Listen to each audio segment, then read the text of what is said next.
Installez-vous confortablement au fond de votre lit, remontez la couette jusqu'au menton et fermez les yeux.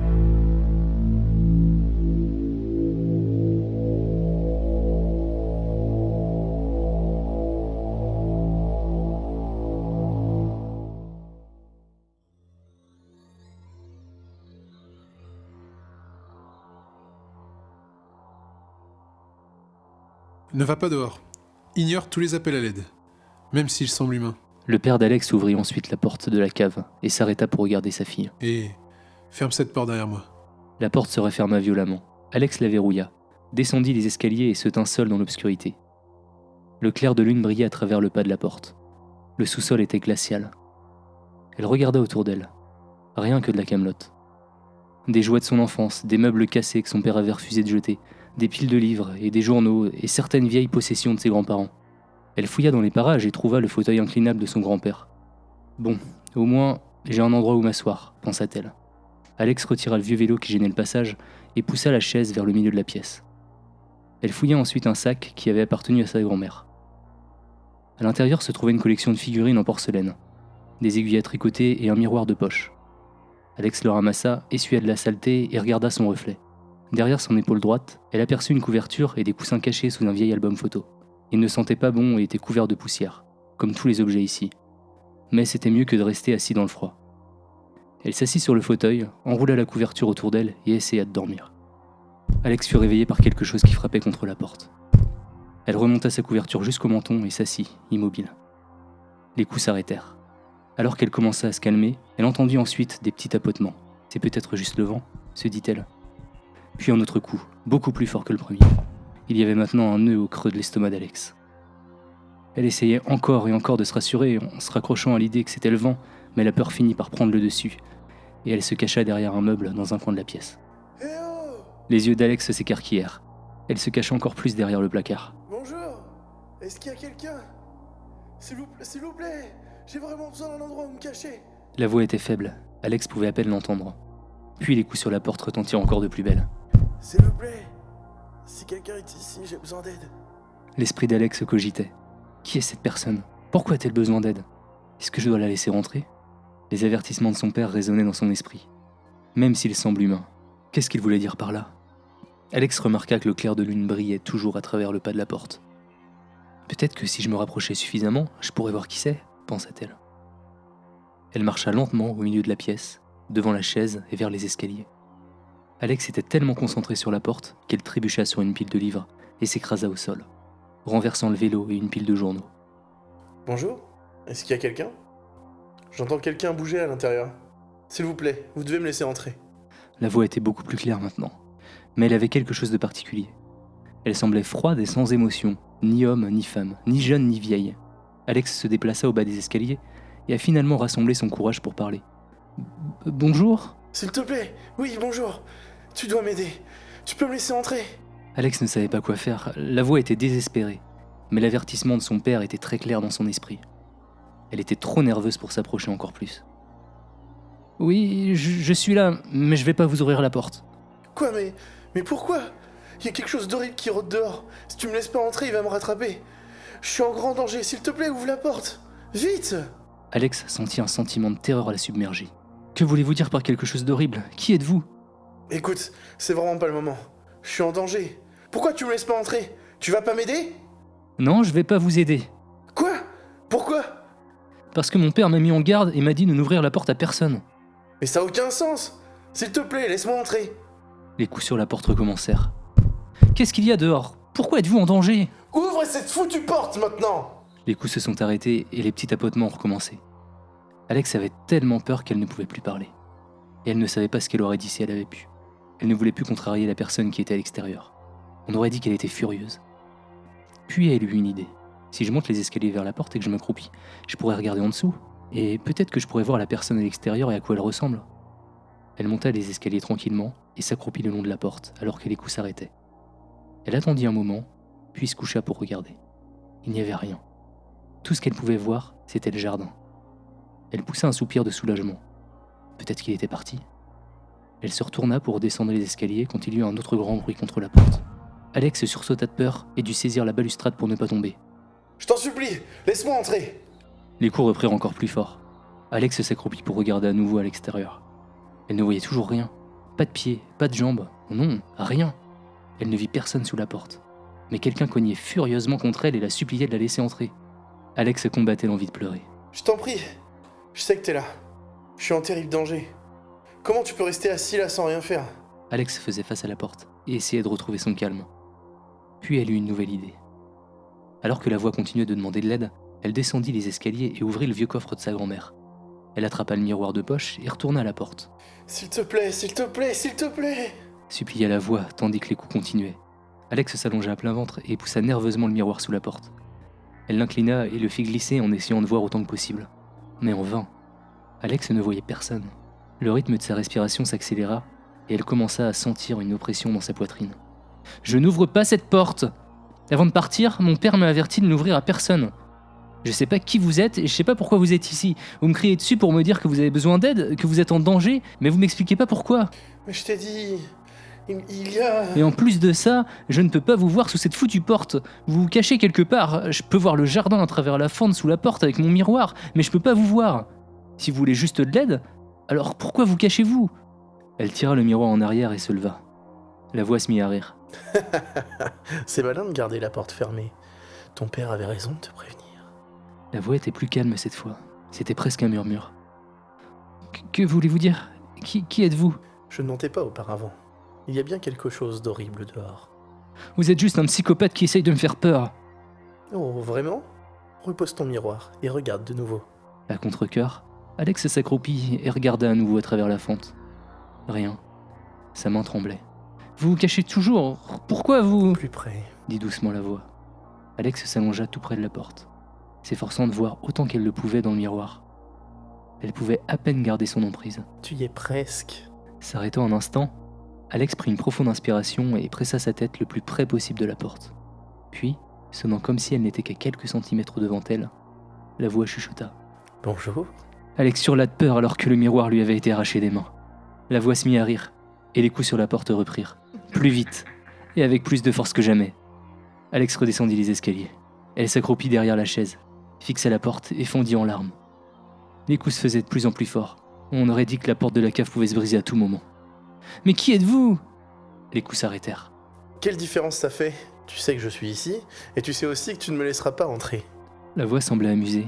« Dis-moi ce que tu es !» Ce serait beaucoup plus facile pour moi de te montrer. Pourquoi ne pas ouvrir la porte et je pourrais... Non, dis-moi ce que t'es, dis-moi pourquoi je ne peux pas te voir. La voix rit et recommença à frapper la porte. Alex était de nouveau derrière le placard. Elle avait tiré la couverture sur sa tête et s'était couvert les oreilles avec ses mains. Elle se balançait d'avant en arrière jusqu'à ce qu'elle soit assez calme pour s'allonger. Les grands coups devenaient de plus en plus faibles, puis se sont arrêtés complètement.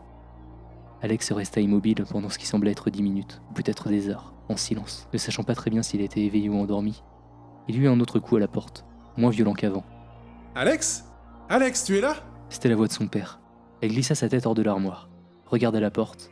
Les rayons du soleil avaient remplacé la lumière blanche de la lune. « Alex, c'est papa. Alex, tu es là ?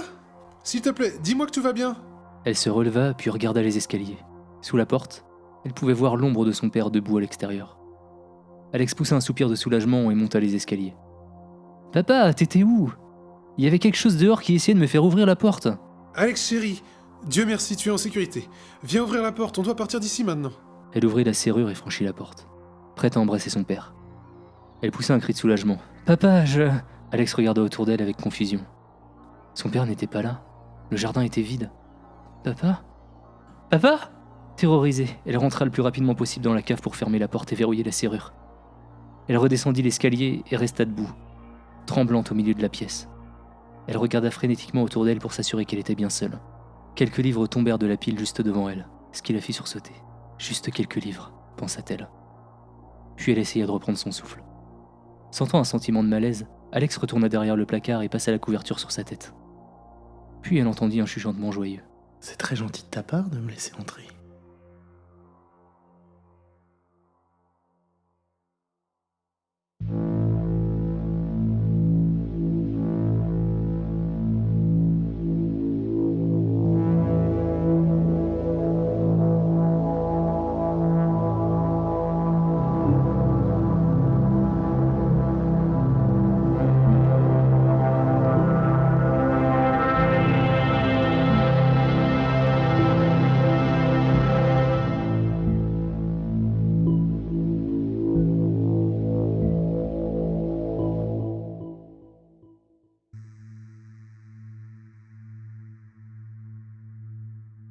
taper, taper, pincer, taper. Non, encore une fois, c'était pas bien. Taper, taper, pincer, taper. Non! Taper, taper, pincer, taper. Allez! Taper, taper, pincer, taper. Voilà. 4 essais afin de bien faire les choses. Cela fait partie de mon rituel, que j'exécute plusieurs fois par jour. Chaque fois que j'éprouve ce sentiment, je dois tapoter le haut de mon avant-bras, juste derrière l'articulation du poignet. 2 fois avec ma main droite, faisant une sorte de geste de karaté. Ensuite, je dois pincer étroitement la peau autour de cette même zone sur mon avant-bras avec mon pouce droit et mon index. Après cela, je dois encore taper une main et je suis généralement prêt. Gardez bien en tête que tout cela se réalise en quelques secondes, que je sois au travail, dans un bar bondé ou même en voiture. C'est quelque chose qui doit être fait dès que je ressens ce sentiment mentionné plus tôt. C'est difficile à décrire, mais le sentiment est plus comparable à un picotement et une nausée extrêmement inquiétante qui imprègne tout mon corps. C'est comparable au moment où les poils de votre nuque permettent de sentir quelqu'un se tenant juste derrière vous, et est toujours accompagné d'un sentiment de crainte anticipative, comme si vous saviez que quelque chose de mal se produira si vous n'agissez pas rapidement. Chaque tape et pincement doit être précis, avoir le même son, appliquer la même pression, s'assurer que le temps entre chacun est exactement le même ou récurrent d'une certaine manière. Je dois de temps en temps répéter le rituel jusqu'à ce que je me sente bien, ce qui va de 3 à 4 essais et parfois à plus d'une douzaine. Parfois, les tapes et les pincements doivent être si durs que cela provoque des ecchymoses et des saignements. Je dois parfois utiliser d'autres objets à la place de ma main pour terminer le rituel. Une fois, j'ai utilisé une télécommande et je l'ai claqué si fort sur mon poignet que je n'ai pas pu le bouger correctement pendant environ 1 semaine. Je l'ai fait tant de fois au fil des ans.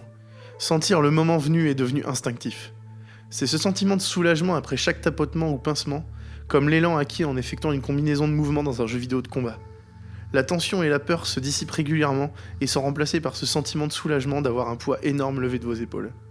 J'ai certainement la volonté de combattre le sentiment qui engendre cette envie méthodique, mais je succombe volontiers à l'attrait écrasant. Si j'essaie de résister, il y a de graves conséquences. C'est alors qu'il apparaît. Je sais pas comment cela a commencé ni pourquoi il m'a condamné à supporter ce fardeau cyclique. Je l'appelle le quartier-maître, pour 2 raisons. Tout d'abord, du fait que le nombre de coups et de pincements jusqu'à son nombre d'apparitions se produit par unité de 4. Et la première fois que je l'ai vu, c'était ironiquement dans un chantier naval. Il mesure bien plus de 2 mètres de haut et surplombe aisément mon petit mètre 50. Il est très mince, avec une peau beige blanchâtre, fantomatique, contenant une teinte mouchetée grisâtre presque maladive. De profonds trous noirs, ovales et vides sont à l'endroit où les yeux devraient être sur le visage, long et étroit du quartier-maître. Ses lèvres noires, minces, arrondissant son expression distincte mais menaçante. Chaque fois que je regarde dans ces 2 grands trous vides béants, le sentiment est amplifié au point où il me fait vibrer jusqu'à l'os, comme si son regard sinistre brûle un trou à travers moi qui détériore mon esprit. Son apparence inflige une peur pure et sans entrave, du genre qui me met un nœud à l'estomac si je pense à son horrible visage. Sa tête est couverte de longs cheveux noirs grouillants et gras, et il porte toujours les mêmes vêtements. Une chemise à manches longues gris foncé en lambeaux, un pantalon cargo et des chaussures noires usées. Étant donné que j'étais le seul à sembler le remarquer, j'ai essayé à plusieurs reprises de me convaincre qu'il n'était que le fruit de mon imagination. Chaque fois que j'essaie de m'abstenir ou de prolonger mon rituel, le quartier-maître me donne 3 chances qui sont perceptibles à chaque fois qu'il apparaît. Je vais devoir le repérer à une grande distance où je peux à peine le distinguer, généralement en partie caché derrière quelque chose ou furtivement dans un coin. Il se rapprochera la 2e et la 3e fois, de l'autre côté de la rue ou dans mon jardin, puis à l'autre bout d'un couloir, ou dans le même espace, comme un restaurant ou un magasin. Que ce soit une coïncidence ou non, je semble également être en proie à une série de désagréments lorsque j'essaie de lutter contre l'envie. Des problèmes de voiture ou de téléphone portable, de me blesser accidentellement ou de m'humilier complètement. De toute évidence, ces incidents semblent s'aggraver à mesure que ma tentative de m'abstenir d'accomplir le rituel s'est écoulée. À l'occasion, je pense que j'aurai un aperçu du quartier-maître pendant ou après certains de ces cas, mais je n'ai jamais été complètement certain. Il se manifeste toujours derrière moi la 4e fois, et d'ici là, il est toujours trop tard. Je ne le vois jamais physiquement, mais je sens toujours sa présence imminente. Je sens son haleine chaude et humide quand il me chuchote, le message se rapportant toujours cryptiquement à quelque chose de désastreux et tragique qui arrivera à moi-même ou à quelqu'un autour de moi, ce que je découvre habituellement après que cela se soit produit. Lorsque j'ai essayé pour la première fois de surmonter ce sort, le sentiment m'a frappé pendant que j'étais au travail. J'étais étonnamment confiant ce jour-là, me disant que tout était dans ma tête et que c'était quelque chose que je pouvais affronter grâce à la volonté. Ça n'a fait qu'empirer au fil de la journée. Je l'ai repéré pour la première fois lors d'une réunion en regardant par une fenêtre. Je le regardais attentivement sortir d'une ruelle de l'autre côté de la rue. Je suis resté scotché, même quand je l'ai vu plus tard dans la journée en revenant de ma voiture à travers le parking. Il est apparu la 3e fois lorsque je suis sorti pour prendre une cigarette, à environ 5 ou 6 mètres de moi entre 2 véhicules. C'est en rentrant chez moi, en voiture, que je l'ai senti se manifester derrière moi. Il se pencha lentement jusqu'à ce que ses lèvres soient à quelques centimètres de mon oreille. Après quoi, il murmura un seul mot. Pied. Heureusement, j'étais arrêté à un feu, car je suis littéralement sorti de ma voiture, seulement pour voir que l'arrière était vide. Les messages du quartier-maître contiennent toujours 4 éléments, que ce soit un mot à 4 lettres, une phrase à 4 mots ou 4 syllabes. Je ne savais pas ce que cela signifiait jusqu'au lendemain, toujours convaincu que je devais combattre mes pulsions pour effectuer le rituel. Un collègue et moi revenons tard du déjeuner et nous nous précipitions dans la rue pour retourner au bureau. Une branche d'arbre fébrile s'était emmêlée avec une partie du poteau des feux de circulation de l'intersection et il faisait particulièrement des rafales de vent ce jour-là. Alors, elle a tremblé de façon notable lorsque le vent s'est levé. Mon collègue qui était devant moi a traversé la rue sans hésiter, juste au moment où le poteau de feu de signalisation a secoué si fort qu'il a émis un grognement. « Johan !» J'ai appelé mon collègue, pensant que tout le poteau allait tomber sur lui, mais ce n'était pas le cas. Johan s'est stoppé net quand j'ai crié son nom et a pivoté pour me faire face, pendant qu'une voiture a poursuivi sa route. Mais la roue du véhicule a heurté Johan directement dans les pieds, les pliant littéralement vers l'arrière. Le craquement aigu a résonné partout dans la rue. Johan s'est étendu sur le capot de la voiture avant que ses jambes ne se replient vers l'intérieur, le faisant s'effondrer comme un château de cartes. Je n'oublierai jamais les cris et les hurlements atroces de Johan. Il a crié de manière inconsolable jusqu'à l'arrivée des ambulanciers, finissant par s'évanouir de douleur. Je n'ai pas physiquement vu le quartier-maître lorsque cet incident s'est produit, mais j'ai senti son regard perçant observer attentivement chaque geste que j'ai fait. C'est à ce moment précis que j'ai réalisé ce que le message du quartier-maître avait prédit. Pied. Johan s'est brisé les pieds lorsqu'il a été heurté par cette voiture. Tout était de ma faute parce que je l'ai distrait, ou j'ai été puni pour ne pas avoir accompli mon rituel. Après cet incident, j'étais déchiré entre me convaincre que ce qui s'était passé était une coïncidence malheureuse, ou que les envies du quartier-maître et des rituels avec lesquels je l'avais associé étaient maintenant terminés. Bien sûr, j'avais tort, et ils ont continué sans crier gare. La 2e fois que j'ai résisté, c'est arrivé quelques mois plus tard. J'utilisais les toilettes chez un ami quand le sentiment a frappé. J'étais en fait à mi-chemin de l'accomplissement du rituel, taper, pincer, quand mon téléphone a sonné. Le programme que mon ami et moi regardions reprenait après une page de pub. Alors je me suis laissé distraire et je suis retourné dans le salon. En fait, j'ai pas vu le quartier-maître ce soir-là, et j'ai pensé une fois de plus que son emprise sur moi était élevée. Quand je l'ai repéré le lendemain matin en partant pour le travail, debout, juste à la limite des arbres des bois dans ma rue, j'ai essayé de l'ignorer et j'ai continué ma journée, malgré le sentiment.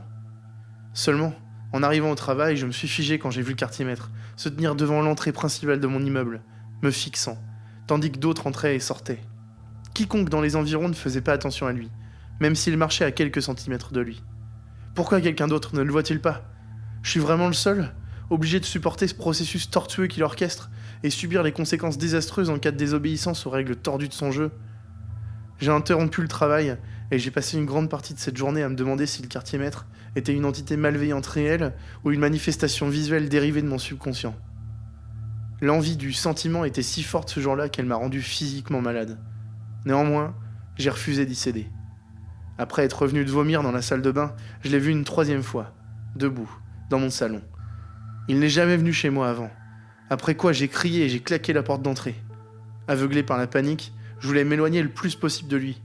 Cependant, dès que je suis sorti de ma pelouse, j'ai trébuché et je me suis cogné la tête dans la rue. Toujours étourdi par l'impact, j'ai senti le quartier-maître apparaître sur moi avant qu'il ne se penche et me chuchote à l'oreille. Le rideau est tombé. Au début, je pensais que tout ce qu'il disait concernait les blessures que j'avais subies depuis ma chute. J'avais une lèvre cassée, un nez ensanglanté avec quelques égratignures et des ecchymoses, me convainquant à nouveau bêtement que j'avais soit déjoué le quartier-maître, soit qu'il allait finalement passer à une autre victime. Quelques jours se sont écoulés et je rencontrais une amie spéciale pour le déjeuner. Son nom était Miranda, et nous nous sommes rencontrés sur une appli de rencontre. Nous étions tous les deux très discrets sur notre relation en raison de notre différence d'âge. J'arrivais sur mes 40 ans, elle était au début de la vingtaine. Je n'étais pas vraiment attiré par Miranda, mais j'appréciais sa personnalité, nos intérêts mutuels ou ses conversations significatives. Nous étions dans un café près de son campus universitaire pour terminer notre déjeuner. Il y avait une foule inhabituelle pour un samedi après-midi, auquel je n'ai pas prêté attention, jusqu'à ce que les parents de Miranda aient franchi les portes. Devant tout le café, ses parents ont révélé avoir découvert les applications et les sites web qu'elle a visités, ainsi que ses conversations qui ont révélé la préférence de Miranda pour les hommes plus âgés. Ils ont impitoyablement réprimandé Miranda, la traitant de pute, une gêne pour sa famille, et disant qu'elle devrait avoir absolument honte. Le père de Miranda m'a accusé d'être le sugar daddy de leur fille et m'a menacé de toutes sortes de lésions corporelles. À ce moment-là, cependant, j'étais tellement mortifié et vraiment inquiet que son père devienne violent avec moi que je me suis précipité pour rassembler mes affaires et je suis sorti du café. C'est la dernière fois que j'ai vu Miranda, dont j'ai appris qu'elle s'était suicidée quelques jours après l'incident. Vous ne pouvez pas imaginer le sentiment étouffant de maladresse douloureuse, d'embarras, de honte et d'appréhension que j'ai enduré au cours des semaines suivantes, où j'ai finalement relié ce qui s'est passé au café au message du quartier-maître. Le rideau est tombé, signifiant le dévoilement de notre relation discrète qui s'est faite à mes dépens. Je suis certain qu'en sortant du café, j'ai aperçu brièvement le reflet du quartier-maître dans un miroir. Ce fut une conséquence de ne pas effectuer mon rituel, pas une autre coïncidence tragique. J'étais esclave de mon rituel, après le suicide de Miranda, adhérant fidèlement à ses tapotements et pincements rythmiques. Cela m'a fait passer pour un dingue lorsque les gens ont commencé à remarquer, et même à se moquer de moi pour répéter sans cesse quelque chose sur lequel je n'avais aucun contrôle. Il était impossible de discuter avec personne. Je suis devenu extrêmement paranoïaque, me retrouvant parfois à faire le rituel même lorsque le sentiment n'était pas évoqué. Je suis devenu très déprimé au point où j'ai quitté mon emploi et j'ai commencé à prendre de la drogue et de l'alcool pour effacer ma douleur. Il y a eu quelques fois où j'ai eu assez de courage pour contrecarrer le sentiment jusqu'à ce que le quartier-maître apparaisse. La simple vue de cette entité était un rappel qui donnait à réfléchir sur les répercussions à courir. Je me sentais si inférieur, si soumis, vulnérable et vaincu. Les coups et les pincements sont devenus plus brutaux avec le temps. Les simples coups sur mon poignet ne suffisaient pas. J'ai commencé à utiliser des objets portatifs pour frapper carrément mon poignet aussi durement que possible, mes pincements brisant littéralement la peau. Il y avait des cas où toute ma main gauche perdait temporairement des sensations à certains endroits quand elle ne pulsait pas de douleur, ou si raide qu'elle ne bougeait même pas. Cela m'importait peu, tant que j'évitais ce sentiment étouffant de crainte anticipative tendue et que je maintenais le quartier-maître à distance. La troisième fois que j'ai refusé d'accomplir le rituel s'est produite alors que je traversais une crise de dépression particulièrement invalidante. Lorsque mon esprit était consumé par des pensées de nihilisme, de désespoir, d'apathie et de haine de soi. Ironiquement, je me suis forcé à sortir de la maison et j'ai loué un appartement en bord de mer pendant quelques jours, juste pour changer de décor, car j'étais resté enfermé dans ma maison pendant des mois. Alors que j'étais assis dans l'un des bars de la ville, j'ai rencontré une femme nommée Sonia, qui éprouvait ses propres difficultés. Nous avons passé la nuit à beaucoup boire, au cours de laquelle j'ai parlé de mes manières ritualistes après qu'il ait remarqué les ecchymoses et les cicatrices de mon poignet. C'était génial de parler de mes démons, et je pouvais dire que les sentiments de Sonia étaient similaires à propos de ses problèmes. Bien sûr, le sentiment m'a frappé en parlant avec Sonia. J'ai tellement bu que j'ai haussé les épaules, malgré le repérage du quartier-maître qui me regardait depuis la fenêtre d'un immeuble voisin. Bien que j'avais vu le quartier-maître, je me sentais très à l'aise avec Sonia, comme si je pouvais baisser ma garde et que tout irait bien.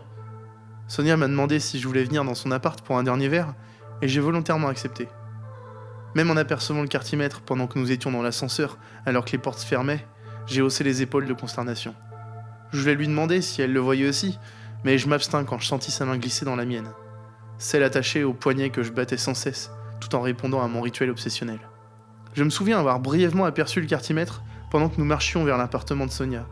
Un dernier verre s'est transformé en 3 ou 4 de plus, ce qui a conduit Sonia et moi à s'allonger sur le canapé. Je sais pas exactement quand, mais je me suis assoupi dans mon état d'ébriété. Juste avant de sombrer dans l'inconscience, je l'ai senti se tenir près du canapé sur lequel j'étais étendu. Assez longtemps pour qu'il puisse chuchoter 4 mots de cette voix légère et grinçante. Le bonheur est impossible. Mes yeux s'ouvrirent instantanément, et je me redressai. Mon cœur battait et la sueur coulait à profusion de mes pores. J'ai été réveillé avec un énorme mal de tête. L'une des gueules de bois les plus brutales que j'ai jamais connues. Malgré l'impression que cela s'était produit en un clin d'œil, je savais que je ne pouvais pas me rendormir parce que c'était maintenant la journée. Les paroles menaçantes du quartier-maître me vitalisaient avec une anxiété, une panique, une consternation et une peur sans entrave. Comme si je m'étais réveillé d'un cauchemar, mais que je vivais toujours une terreur féroce qui s'intensifiait. Le sentiment que quelque chose d'horrible est sur le point de se produire a consumé mon esprit alors que je scrutais mon environnement à la recherche de la source de tout ce qui provoquait cette panique alarmante. Une partie de moi voulait faire éruption dans la salle de bain et sauver Sonia de tout sort morbide et calamiteux qui pouvait l'attendre. Entre moi, ne sachant pas exactement de quoi je la sauverais, et à quoi cela ressemblerait en agissant sur une impulsion aussi grave, j'ai pris une autre ligne de conduite. Je marmonnais pour moi-même. Il nous reste encore du temps. Alors que je commençais frénétiquement à accomplir mon rituel, le sentiment me frappant comme une collision frontale avec un smirmorque. Taper, taper, pincer, taper. Non, c'est pas vrai. Il pourrait encore être temps. De toutes mes forces, j'ai fait ce geste de coupe sur mon poignet, me pinçant la peau si fort que j'ai entendu de légers bruits de craquement, alors que les cicatrices et les marques de coupe précédentes s'ouvraient sans effort. Taper, taper, pincer, taper. Non! Appuie, bordel! Je suis devenu anxieux, surtout quand j'ai senti la présence imminente du quartier maître commencer à m'envelopper. Taper, taper, pincer, taper, taper. Non! Encore! Le sang coulait du haut de mon poignet. J'ai désespérément essayé toutes les combinaisons imaginables de claques et de pincements, incapable de réduire ce sentiment, et le temps ressenti était essentiel pour empêcher tout ce qui se passait. « S'il te plaît !» J'ai plaidé à haute voix en commençant à claquer mon poignet avec la télécommande du téléviseur. « Juste cette fois, arrête ça. Pas ici. Pas avec elle. Je promets de ne plus jamais désobéir. » Après la télécommande, j'ai essayé d'utiliser mon smartphone, en claquant le haut de mon poignet, avec des pincements entre les deux que je ne ressentais même plus depuis que j'avais probablement tué tous les nerfs de ma peau. Avant de saisir un livre relié et de reprendre mon rituel, j'ai senti l'os se briser à un moment donné. Mais j'étais tellement déterminé à dissiper le sentiment, combattu à travers l'angoisse indicible. Taper, taper, pincer, taper, pourquoi rien ne fonctionne ? J'étais attiré par la cuisine. Me précipitant vers le comptoir, j'ai tendu mon poignet mou et j'ai commencé à tirer les tiroirs ouverts, saisissant tout appareil ou ustensile que je pouvais tenir pour remplir mes exigences rituelles. J'ai essayé un rouleau à pâtisserie, taper, taper, pincer, taper. Non, ça n'a pas marché. Ensuite, j'ai essayé une louche. Je tapais de toutes mes forces. Le sentiment s'est aggravé. À présent, mon os du poignet était complètement fracturé et ma main n'était connectée au bras que par ses muscles et ses tendons. C'est quand j'ai récupéré ce prochain et dernier élément que j'ai ressenti un sentiment de réconfort, et j'ai réalisé ce que je devais faire pour vaincre cet épisode exceptionnellement implacable du sentiment. Je sais. Je sens ta présence ici, tu m'observes, où que tu sois. Je sais ce que je dois faire. Épargne-moi, épargne Sonia. S'il te plaît, ne laisse rien de mal lui arriver. Je marmonnais frénétiquement en tenant le grand couteau tranchant au-dessus de ma tête. Je baissais les yeux sur ma main mutilée, gonflée, défigurée, tordue, et pris une longue et lente respiration. Couper, couper, pincer, couper. Les dommages sur ma main étaient si importants qu'elles ne pouvaient pas être remis en place. Pas que cela importait puisque j'ai passé les semaines suivantes complètement amorphe. Sonia était complètement hystérique quand elle m'a retrouvé, mais je n'ai plus jamais vu ou entendu parler d'elle, ce qui, je suppose, est compréhensible. Je ferais probablement la même chose si quelqu'un que je ramenais dans ma chambre avait une crise subite de folie et se coupait la main. Quand j'ai expliqué mon raisonnement pour ce que j'ai fait au médecin, ils n'ont naturellement pas pu comprendre et m'ont institutionnalisé. Le quartier maître est resté à l'écart pendant les premières semaines. Même lui a probablement réalisé que je ne pouvais pas accomplir mon rituel sous contrainte. J'ai acquis un faux sentiment de fermeture en arrivant pour la première fois au sanatorium, convaincu que j'étais enfin libéré de ce misérable rituel, car je n'avais plus la main que j'avais toujours utilisée. Cependant, une fois les contraintes levées, le sentiment est revenu, comme s'il attendait patiemment depuis tout ce temps. Cela ne se produit plus aussi souvent, et je m'efforce de le dissimuler quand j'exécute mon rituel. Mais le quartier maître semble content si je tape et pince sur ou autour du moignon où ma main était autrefois attachée. J'ai finalement cessé de m'en soucier, voyant comment ce rituel insurmontable enlevait tout ce qui me donnait un but. Je traverse actuellement la 4e fois où je résiste à l'envie. Ce sentiment m'engloutit complètement, mais les médicaments que je prends m'apportent un peu d'aide. Je n'ai pas prêté beaucoup d'attention quand mon médecin expliquait le raisonnement derrière les exercices quotidiens qu'il me donne, car cela n'a pas vraiment d'importance pour moi à ce stade. J'ai vu le quartier maître 3 fois au cours de la dernière journée, ce qui est la durée de mon absence sans succomber. En racontant ceci, je peux sentir sa présence effroyable derrière moi. Je tremble actuellement, mais je reste calme en me concentrant sur mon histoire. Il a juste chuchoté quelque chose à mon oreille. Tes larmes vont tomber.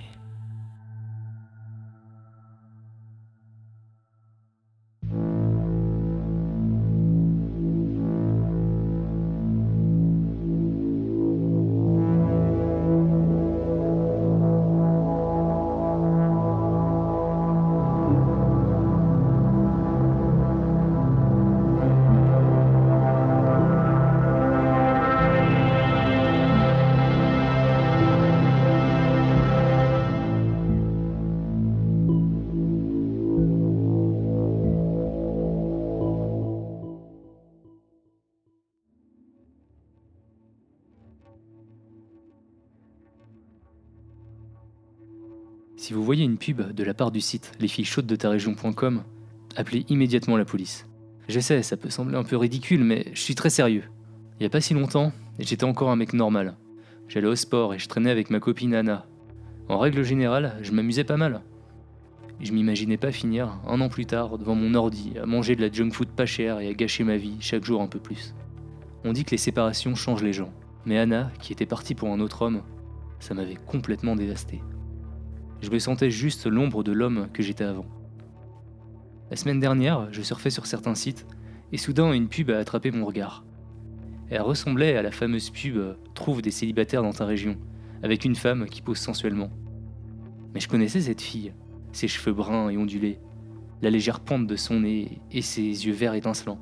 Son visage était un peu plus mince, mais il n'y avait aucun doute, c'était Anna, ma petite amie, enfin mon ex.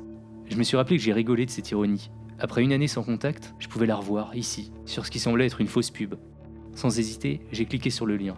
Une partie de moi était inquiète que quelqu'un l'exploite, mais une autre était juste désespérée. Plutôt que de m'inonder de pop-up, le lien m'a envoyé vers un site qui aurait pu me sembler légitime, s'il n'avait pas été aussi moche. En y repensant, ça aurait dû m'alarmer. L'arrière-plan du site était fait d'une seule nuance de rouge, avec les mots « Discute avec des filles chaudes », écrits en gras et noir tout en haut du site. Quant aux filles, leurs photos étaient affichées sous forme de mosaïque. Le truc le plus bizarre à propos de ce site, c'est qu'elles avaient toutes la même pose. Elles souriaient en tenant une feuille avec leur nom dessus. Je me suis pas attardé sur cette pensée et j'ai immédiatement cliqué sur la photo d'Anna lorsque je l'ai vue. J'avais à peine cliqué que le message « Anna est entrée dans le chat » est apparu. C'était trop rapide, ça pouvait pas être elle. Je vais vous relire notre discussion. « Salut, je suis Anna, c'est quoi ton prénom ?»« Jason. »« Enchanté Jason, quoi de neuf ?»« Pas grand chose et toi ?»« Je viens tout juste de me faire un marathon Disney. T'aimes les dessins animés Disney ?»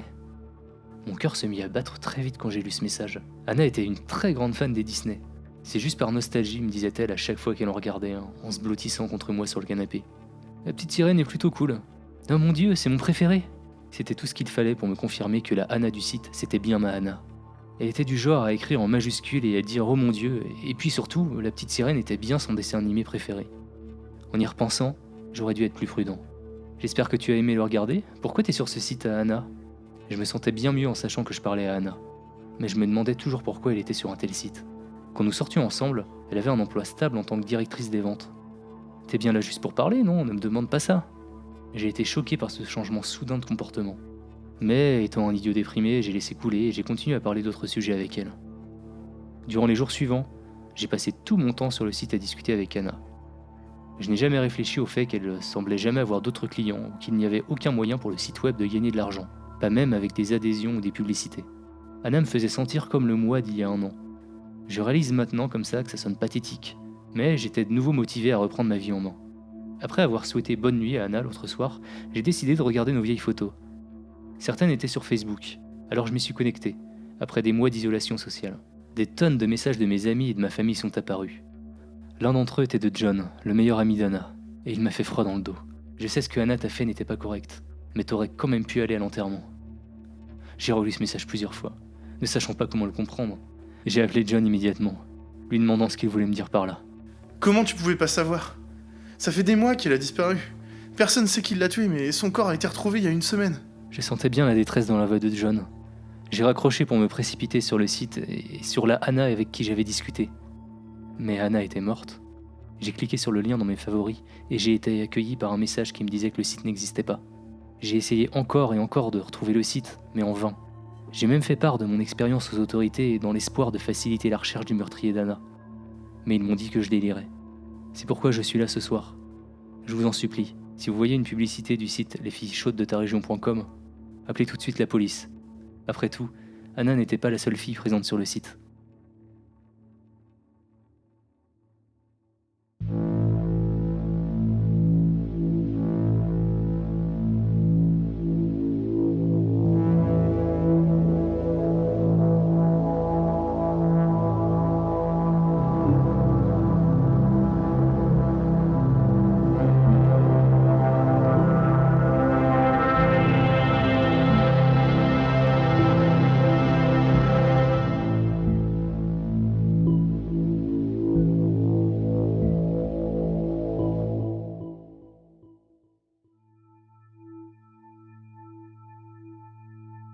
Je m'appelle Daniel et ce que je vous raconte est réel et s'est déroulé il y a 3 ans. J'étais alors responsable manager dans une épicerie fine à Paris dans le 11e arrondissement. Malheureusement, celle-ci, pour cause économique, a dû me licencier. J'étais dès lors sans emploi. Quelques semaines plus tard, j'ai reçu un appel pour un nouveau boulot dans le même secteur d'activité et mieux payé en plus de ça. Je devais prendre mon poste en septembre et nous étions début juillet. J'avais donc du temps pour moi afin de me préparer pour ce nouveau job. C'est mi-juillet que mon cousin Jonathan m'a contacté pour savoir si un petit boulot m'intéressait. C'était un poste de moniteur dans un centre de vacances pour enfants parisiens. Le centre se situait près de Figeac, dans un ancien moulin à eau, avec une grande surface de champs et d'arbres fruitiers. Je devais juste gérer un petit groupe de 15 enfants, avec l'aide de 3 autres moniteurs, Michael et Sarah, mon cousin et aussi le responsable du site qui bosse là-bas depuis 20 ans. Il accueille des enfants plutôt de bonne famille, car le séjour pour 3 semaines n'est pas donné à tout le monde. Le boulot était assez simple. Faire prendre le petit-déj aux enfants, organiser des jeux sur place et des balades. Faire des visites touristiques ou gastronomiques, le gouffre de Padirac est sensationnel et Rocamadour vertigineuse. Pas besoin d'être assermenté pour gérer ce petit groupe d'enfants. C'était la 2e année pour mon cousin et il en était toujours aussi content. Nous voilà donc partis en train par la gare de Lyon. Après 6 heures de train et 20 minutes de voiture, nous voici arrivés sur place. L'accueil fut très bon et Pierre, le gérant du centre, était très content des moniteurs de cette année. Nous avons passé une superbe soirée autour d'un bon repas, arrosé de délicieux coteaux du Layon. 2 jours plus tard, les enfants sont arrivés par car, et c'est dans une ambiance décontractée que la première journée s'est terminée. Après 1 semaine au centre, tout était au top, et les enfants tellement agréables. Pierre était très content de notre boulot, et espérait déjà nous revoir l'année prochaine. C'est la 2e semaine que ça s'est passé. Comme tous les soirs, Michael, Sarah, Jonathan et moi préparions la journée du lendemain pendant le dîner. Michael et Sarah étant en couple, on avait encore droit ce soir-là à leur éternel bécotage journalier. Le repas terminé, les enfants vinrent nous trouver pour savoir s'ils pouvaient tous dormir dehors juste pour cette nuit. Le centre possédait des tentes 2 places et un barnum dans lequel on pouvait tous se retrouver. En juillet, le soir arrive vers 22h, et du coup nous avions le temps de nous occuper des tentes avant la nuit. Une fois les montages terminés, les enfants voulurent se raconter des histoires d'horreur à l'intérieur du barnum. Ça nous a fait rire, alors nous avons accepté. Des 4 moniteurs présents, j'étais le seul à adorer les films d'horreur. Mon cousin Jonathan, lui, vouait un culte à Jean-Claude Van Damme. Après réflexion, je décidai de raconter aux enfants l'histoire d'un groupe de jeunes scouts dans un bus parti en balade. Tous les enfants étaient concentrés sur l'histoire et un calme de dingue régnait dans le barnum. Devant moi, les enfants placés au premier rang étaient plongés dans l'histoire. Même cet enfant dont je me rappelais plus le prénom et qui me fixait avec un sourire qui, au bout de 15 minutes d'histoire, a commencé à devenir un peu gênant. Il faut dire que nous avions chaque moniteur, un petit groupe d'enfants à nous occuper et que nous ne connaissions pas parfaitement tous les prénoms des petits qui étaient au centre. J'étais à fond dans mon histoire, où les scouts, après s'être arrêtés sur le bord de la route, entendirent des coups, sur le toit du car, commis par un serial killer qui avait coupé la tête d'un autostoppeur. Après la révélation du mystère de mon histoire, tous les enfants étaient pétrifiés de peur.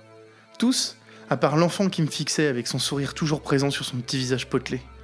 Je l'ai à mon tour fixé dans les yeux, et je me suis rappelé de lui lors de la première semaine au centre. C'était lui qui ne se baignait pas dans la pataugeoire fabriquée par les enfants. Lui encore qui restait à l'écart à l'ombre lors des matchs de football l'après-midi. Le plus étrange, c'est que je ne me rappelais pas de son prénom. Pierre entra dans le barnum, et comme à son habitude, il fit le comptage des enfants pour vérifier que tout le monde était bien là.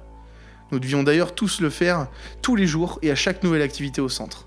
Pierre dut s'y reprendre à 3 fois avant de me faire un signe de la tête pour me dire, sans alerter les autres, de venir le rejoindre devant l'entrée du barnum. Ce que je fis. Il me demanda alors de compter les enfants avec lui. Dans mon subconscient, il y avait comme au début des vacances au centre, 15 enfants. Mais là, j'en comptais 16. Je me suis tourné vers Pierre qui, sans rien dire, me fit un hochement de la tête. Incrédule, je décidai de recompter pour la 3e fois le nombre d'enfants assis dans le barnum. 16. Encore une fois. Mon cerveau était en ébullition. Comment sommes-nous passés de 15 enfants à 16 sans s'en rendre compte ? C'était incompréhensible. Pierre, sans plus attendre, prit la parole et sans aucune explication, demanda avec une voix calme et maîtrisée à tous les enfants et aux autres moniteurs incrédules de quitter le barnum et de se rendre devant les dortoirs pour une surprise due à leur bon comportement de la journée. Tous s'exécutèrent et se levèrent sans rien dire, se dirigeant à l'extérieur vers les dortoirs. Tous, sauf un. Le petit garçon étrange qui était devant moi, était toujours assis, en tailleur, le dos vers nous, sans aucun bruit. Pierre me fixait toujours des yeux, voulant s'assurer que tous les enfants étaient bien devant leurs dortoirs respectifs. Pierre tourna la tête quelques secondes, je fis la même chose. Mon mouvement de tête fut très rapide. Lorsque je voulus regarder l'enfant assis par terre, il n'était déjà plus là. Ce que je redoutais le plus venait de se passer. Il n'y avait plus personne à part Pierre et moi dans le barnum. On a rejoint le reste des enfants et des moniteurs sans rien leur dire. Et puis, tout le monde est allé se coucher. J'en ai parlé aux autres moniteurs qui se sont foutus de ma gueule. Le lendemain, Pierre décida d'écourter le séjour des enfants en prétextant une fuite d'eau ou de gaz, je me rappelle plus trop. Le car partit du centre avec les enfants dans l'après-midi. Ne pouvant plus garder tout ça pour moi, Pierre restait complètement muet sur le sujet. J'ai quand même demandé aux enfants qui étaient assis au premier rang, avant leur départ, s'ils savaient qui était l'enfant étrange. Tous m'ont répondu qu'il n'y avait aucun enfant bizarre au premier rang, et qu'ils n'avaient pas vu d'autres enfants que ceux qui étaient déjà là depuis le début. Ils n'ont toujours été que 15. Le cerveau humain, lorsqu'il est confronté à quelque chose d'étrange, a tendance à effacer certaines données qu'il n'a pas su déchiffrer. En tout cas, c'est ce que mon cerveau a fait en rentrant du centre. Jusqu'à ce soir. Je suis rentré de la gare de Lyon avec mes bagages, j'ai fermé ma porte à clé, et juste avant de me retourner vers le salon, la poignée de la porte d'entrée a bougé violemment.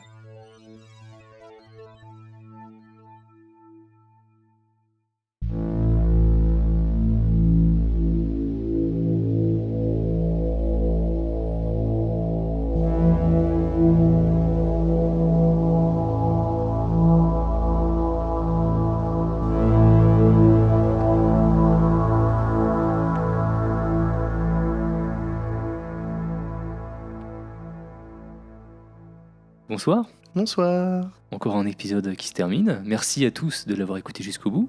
On voudrait commencer par remercier les auteurs qui ont accepté de faire partie de cet épisode. Donc on a mis tous les liens vers leurs histoires si vous voulez les lire dans leur titre original. Et on voudrait d'ailleurs remercier en particulier Daniel, ouais. qui nous a envoyé l'histoire sur la colonie de vacances. C'est exactement ça. En fait, il nous a envoyé un petit mail sur hello@avantdalerdormir.fr en nous disant voilà, j'ai écrit une petite histoire pour vous, si ça vous dit de la lire. Effectivement, l'histoire était cool, on s'est dit bah allez. Et voilà, l'histoire sur la colonie de vacances avec le petit enfant un peu chelou. Ah ouais, ça fait toujours son petit effet, une colonie de vacances. Et on en parlait ensemble, et c'est vrai qu'on est habitué dans les films ou des choses comme ça de voir les gens compter les enfants, Ouais. mais t'en as jamais un de plus, hein. C'est toujours un de moins d'habitude. Alors j'ai été mono hein, quand j'étais ado. C'est vrai. Ouais, j'ai fait dans une colonie de vacances. Ouais. Et non, en général, t'en perds pas. Enfin, en fait, tu pries tous les jours pour pas en perdre, quoi, clairement. Ouais, mais du coup, tu les comptais chaque jour? Ouais, tout le temps. Bah, tu fais que ça, en fait. En fait, tu le fais sans y penser, quoi. Tu montes dans un bus, tu te balades, tu comptes tout le temps, quoi, en fait. Oui, bah tu le fais par défaut, quoi. Tu veux toujours t'assurer de tous les avoir à côté de toi, quoi. C'est ça. Et ben c'est une super histoire, et du coup, ça nous fait très plaisir. On commence à recevoir des histoires d'auditeurs. C'est trop cool. Donc, si vous en avez, faut pas hésiter à nous en envoyer. On les lit toujours avec plaisir. Carrément. Et du coup, en parlant d'interaction sociale avec nos auditeurs, on a lancé... ça, c'est la transition, petite transition. On a lancé un numéro de téléphone. On a lancé une ligne officielle avant d'aller dormir. Le numéro sera souvent éteint, je pense, mais vous pouvez laisser un message sur notre répondeur. Ouais. Et... Qu'est-ce qu'on en fera ? Bah, peut-être que si vous laissez un petit message cool, c'est pas impossible qu'il soit diffusé dans un prochain épisode avant d'aller dormir. Sait-on jamais. Et vous pourrez entrer dans la légende. C'est ça, donc n'hésitez pas à nous envoyer vos peurs, vos petites histoires. Courtes, hein, parce que je pense Ah ouais, racontez-nous une creepypasta sur le messagerie, ce serait trop cool. Ça pourrait être marrant, ce sera diffusé si elle est cool. Ouais. Et bon, on va peut-être quand même vous donner le numéro. C'est le 07. Sortez les stylos. Oui, sortez les stylos, prenez de quoi noter. Prenez des notes, c'est parti. C'est le 07 49 25 27 90. Oui. Bon, on le mettra dans la description pour ceux qui n'ont pas de crayon actuellement. On a pensé à vous. Mais alors, d'où ça sort? Comment on peut se permettre comme ça d'ouvrir des lignes les transitions. Ouais, voilà. Les transitions, ce soir, on est bon. Tu sais pourquoi? Parce qu'on se voit pour de vrai depuis... Épisode de déconfinement. Ouais, c'est pas beau ça. Putain, enfin réunis. C'est clair, ouais. On entend les histoires en direct, c'est vraiment trop bien. Ouais, ça change tout. Mais tu vois, on retrouve la petite complicité qu'on a exactement. En vrai, il n'y a pas photo, quoi. C'est vrai. Oui, donc, comment on peut se permettre d'avoir une ligne officielle avant d'aller dormir? C'est grâce à vous. À vous. C'est grâce à nos patrons. Ouais. Parce qu'on a lancé un Patreon le mois dernier, on en a déjà parlé un petit peu. Ouais. C'est quoi un Patreon, Indigo? Tu nous rappelles un petit peu le système? C'est une plateforme qui vous permet de nous soutenir financièrement, c'est-à-dire que vous vous inscrivez, on a créé 2 paliers, et puis du coup vous pouvez avoir des bonus. Le premier palier, vous avez les épisodes dès qu'ils sont prêts, vous avez les épisodes en avance, avant tout le monde, et puis le deuxième palier, il y a aussi des bonus tous les mois. Alors le premier palier, c'est 1 € par mois. Ouais. Donc voilà, ça permet de nous soutenir et en plus de recevoir les épisodes à l'avance. Et le deuxième, pour 2 € par mois, vous avez aussi accès à des histoires supplémentaires. Ouais, c'est ça. Et des petits bonus. Par exemple, pour le dernier épisode, on a fait un petit bêtisier comme ça, en plus des bonus classiques. Ouais, c'est exactement. Donc voilà, c'était marrant. Et de notre côté, ce financement, il va servir à couvrir un petit peu les frais du podcast, comme voilà, la petite ligne téléphonique ou même notre hébergement. Et puis quand même essayer de commencer à rémunérer notre illustratrice, qui tout nous à fait. des illustrations depuis le début et on aimerait bien Ouais, quand qui même, cartonne quoi. voilà, Clairement, grâce à elle, on a une image de ouf et voilà. sur internet quoi. Et puis si on aussi plus tard, on pouvait essayer de proposer des nouvelles choses. Par exemple, je sais pas, des meet-up, des featuring. Allez. Ouais, ça pourrait être top. Donc voilà, n'hésitez pas, ça se passe sur patreon.com/haddad. Patreon, ouais. Donc ça prend que quelques minutes. Voilà. Donc oui, vous pouvez nous soutenir financièrement, mais pas que en fait. Si vous voulez pas nous soutenir financièrement, c'est pas grave. Si vous voulez juste nous écouter, c'est très bien aussi.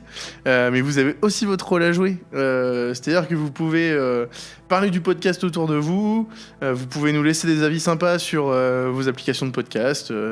Nous, on kiffe les lire. Il y a plein de retours. C'est super enrichissant. Et puis, on sait s'il y a des petites choses à corriger. S'il y a des musiques trop fortes, par exemple, qui cassent un peu les oreilles. Effectivement, c'était le cas dans le dernier épisode, peut-être. Bon, bref. On va corriger ça bientôt. Voilà, c'est ça. Donc, non, c'est hyper cool d'avoir vos retours. Et notamment grâce à ça, on est plus mis en avant, nous. Ça nous permet de nous faire connaître. C'est top. Je prends Apple Podcast. On est resté 1 mois dans le top 10 dans la catégorie fiction. C'est complètement dingue. Non, mais c'est vrai. On sort un épisode par mois et on reste pendant tout un mois en top 10 et je suis trop content. Ouais. Donc c'est grâce à vous, le fait de nous noter et tout ça, ça nous aide vachement à nous mettre en avant et ça c'est hyper. C'est ça. Est-ce qu'on remercierait pas les patrons qui nous ont rejoints bien sûr, le mois dernier? Les derniers patrons. On allait l'oublier alors que c'est très important. Alors, qui on a? On a Jacques Facile, Barbara, CH Rose et Monsieur Bermat. Merci à vous, c'est trop cool. On se quitte là-dessus. Ouais, c'est ça. Merci d'avoir écouté ce nouvel épisode, l'épisode 13, attention. Il est maintenant temps de trouver le sommeil. À bientôt.